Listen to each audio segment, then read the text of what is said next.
जीवन में ज्यादा रिश्ते होना जरूरी नहीं, पर जो रिश्ते हैं उसमें जीवन होना जरूरी है।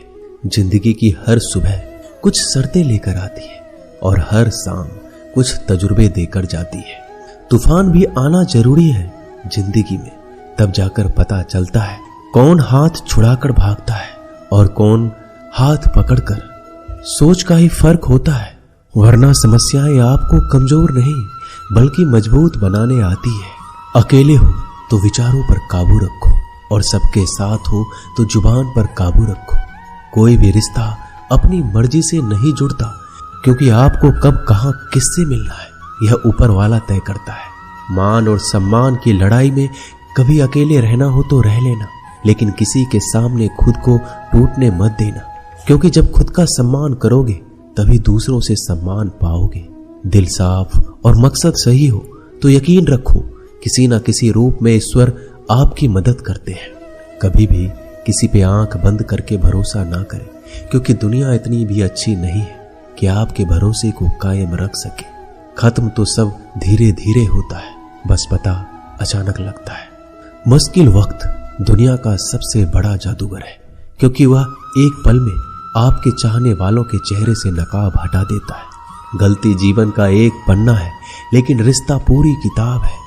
जरूरत पड़ने पर गलती का एक पन्ना फाड़ देना, लेकिन एक पन्ने के लिए पूरी किताब को मत खोना। किरण चाहे सूर्य की हो या फिर आशा की, जीवन के सभी अंधकार मिटा देती है। सब्र और सच्चाई एक ऐसी सवारी है जो कभी अपने सवार को गिरने नहीं देती, ना किसी के कदमों में ना किसी के नजरों में। अकेले चलना और आगे बढ़ते रहना आसान नहीं होता, लेकिन अगर हार ना मानी जाए, अपने आप को धोखा ना दिया जाए, तो आखिर में एक बेहतरीन कामयाबी हासिल होकर ही रहती है। अकेले चलना बहुत मुश्किल होता है, बहुत ही ज्यादा मुश्किल, लेकिन अकेले उठाया हुआ हर एक कदम तुम्हारे इरादों को मजबूत बनाता है, तुम्हारे व्यक्तित्व को निखारता है। श्री कृष्ण कहते हैं, हर वो इंसान जो अपनी लड़ाई अकेले लड़ रहा है, अपना रास्ता अकेले तय कर रहा है, लोगों की कड़वी और चुभती हुई बातों को अकेले सह रहा है।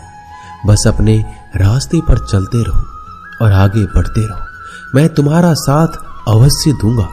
जिंदगी कमाई दौलत से नहीं मापी जाती, अंतिम यात्रा की भीड़ बताती है कि कमाई कैसी थी। सत्य केवल उनके लिए कड़वा होता है जो लोग झूठ में रहने के आदी हो चुके हैं। जिंदगी में जीतने के लिए जिद होनी चाहिए, हारने के लिए तो एक डर ही काफी है। भरोसा रखिए, जब हम किसी का अच्छा कर रहे होते हैं तो हमारे लिए भी कुछ अच्छा हो रहा होता है। सही फैसला लेना काबिलियत नहीं है, फैसला लेकर उसे सही साबित करना काबिलियत है। जैसे उबलते पानी में परछाई कभी नहीं दिखती, ठीक उसी प्रकार परेशान मन में भी समाधान नहीं दिखते। शांत होकर देखिए, सभी समस्याओं का हल मिल जाएगा। संसार में कोई भी मनुष्य सर्वगुण संपन्न नहीं होता, इसलिए कुछ कमियों को नजरअंदाज कर रिश्ते बनाए रखिए। जब किसी को किसी से रिश्ता खत्म करना होता है तो सबसे पहले वो अपनी जुबान की मिठास खत्म कर देता है। आंखों में नींद बहुत है पर सोना नहीं है, यही समय है कुछ करने का, इसे खोना नहीं है। श्री कृष्ण कहते हैं, ना किसी के अभाव में जियो, ना किसी के प्रभाव में जियो। यह जिंदगी है आपकी, अपने स्वभाव में जियो। रिश्ते को इस तरह से बचा लिया करो, कभी मान जाया करो, कभी मना लिया करो। मौन रहना एक साधना है और सोच समझकर बोलना एक कला। जो व्यक्ति स्पष्ट, साफ और सीधी बात बोलता है, उसकी वाणी तीव्र एवं कठोर जरूर होती है, लेकिन ऐसा व्यक्ति कभी किसी को धोखा नहीं देता। जो प्राप्त है वही पर्याप्त है। इन दो शब्दों में सुख बेहिसाब है। कर्म बहुत ध्यान से कीजिए, क्योंकि ना तो किसी की दुआ खाली जाती है, ना किसी की बद्दुआ। कभी याद रखना कि अगर ये दुनिया भेड़ियों का एक जंगल है तो तुम उन भेड़ियों के राजा हो। कहते हैं कि शिकार की तलाश में निकला भेड़िया उन भेड़ियों से ज्यादा भूखा होता है जिन्होंने अपने शिकार को पा लिया हो। तो तुम्हें बस इसी भेड़िए की तरह बनना है जो अपने शिकार की तलाश में भूखा हो। उसका दिमाग तेजी से काम कर रहा हो कि भूख कैसे मिटाया जाए, और ये भूख है कामयाबी की, दूसरों से कुछ अलग कर दिखाने की भूख। लोगों की निंदा से परेशान होकर रास्ता ना बदलना, क्योंकि सफलता शर्म से नहीं साहस से मिलती है। जीवन में आपको रोकने टोकने वाला कोई है तो उसका एहसान मानिए, क्योंकि जिन बागों में माली नहीं होते वह बाग जल्दी उजड़ जाते हैं। जो लोग मन में उतरते हैं उन्हें संभाल कर रखिए, जो लोग मन से उतरते हैं उनसे संभल कर रहिए। बुद्धिमान लोग कभी इतिहास नहीं रचते, वो तो सिर्फ इतिहास को पढ़ते हैं। इतिहास तो पागल लोग रचते हैं जिन पर दुनिया हंसती है। जिंदगी में इन दो लोगों से हमेशा दूर रहना, एक जो व्यस्त रहने का दिखावा करता है और दूसरा घमंडी, क्योंकि खुद को व्यस्त दिखाने वाला व्यक्ति अपनी मर्जी से बात करेगा और घमंड वाला व्यक्ति अपने मतलब से याद करेगा। किसी को धोखा देकर ये मत समझो कि आप चालाक हो, ये सोचो कि उस इंसान को आप पर विश्वास कितना है।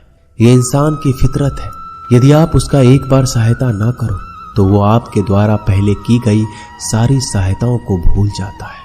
घमंड के अंदर सबसे बुरी बात यह होती है कि वह सामने वाले को कभी महसूस नहीं होने देता कि वह खुद ही गलत है।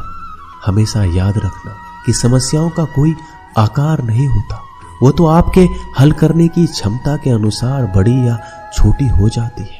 इंसान को इंसान धोखा नहीं देता, बल्कि वो उम्मीदें देती है जो वो दूसरों से रखता है।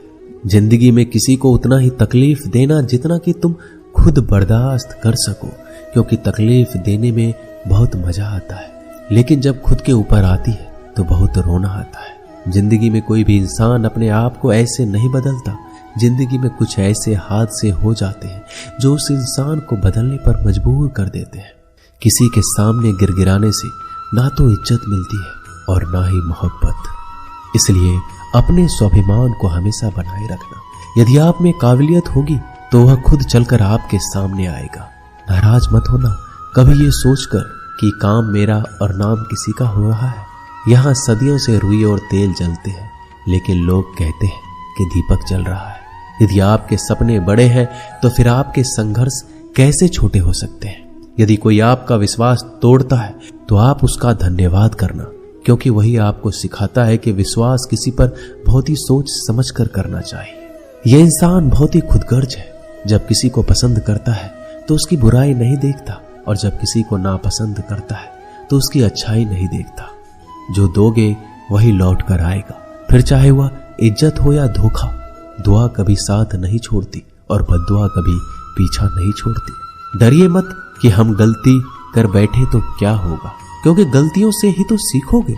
गलतियों से तो खुद का तजुर्बा आएगा। हारेंगे तो सीखेंगे और जीतेंगे तो सिखाएंगे। कई बार लोग कहते हैं कि मेरा तो समय ही खराब चल रहा है, मुझे समझ नहीं आता मैं क्या करूं, कैसे अपने बुरे समय को अच्छे समय में बदलूं। सच तो ये है, आपको एक चीज जो बुरे समय में जरूर करनी चाहिए और बहुत से लोग ये चीज करना छोड़ देते हैं।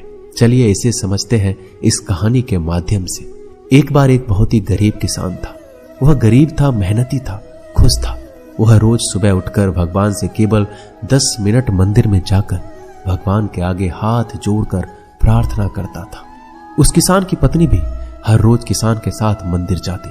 प्रार्थना करके वो सारा दिन अपने खेतों में काम करता। उसका जीवन बहुत ही अच्छा चल रहा था।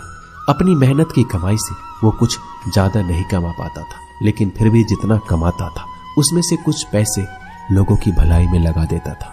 एक बार उनके गांव में एक बीमारी फैल गई। किसान का इकलौता लड़का बहुत बीमार हो गया।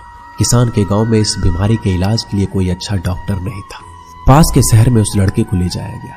शहर के इस अस्पताल का इलाज बहुत ही महंगा था। उस बेचारे किसान के लिए अस्पताल की, डॉक्टर की फीस, दवाइयों का खर्चा आदि दे पाना बहुत मुश्किल था। किसान दिन प्रतिदिन हिम्मत हारता जा रहा था। एक दिन अस्पताल में बैठे बैठे वो इतना हताश हो गया कि वह जोर जोर से रोने लगा और कहने लगा, पता नहीं किस चीज का बदला ले रहे हैं भगवान। कभी वो खुद को कोसता तो कभी परमात्मा को। पर किसान की बीवी को अटूट विश्वास था परमात्मा पर। परमात्मा उनको इस मुसीबत की घड़ी में मदद करने जरूर आएंगे। पर किसान को आशा की कोई किरण नजर नहीं आ रही थी। अस्पताल की कुछ ही दूरी पर एक मंदिर था।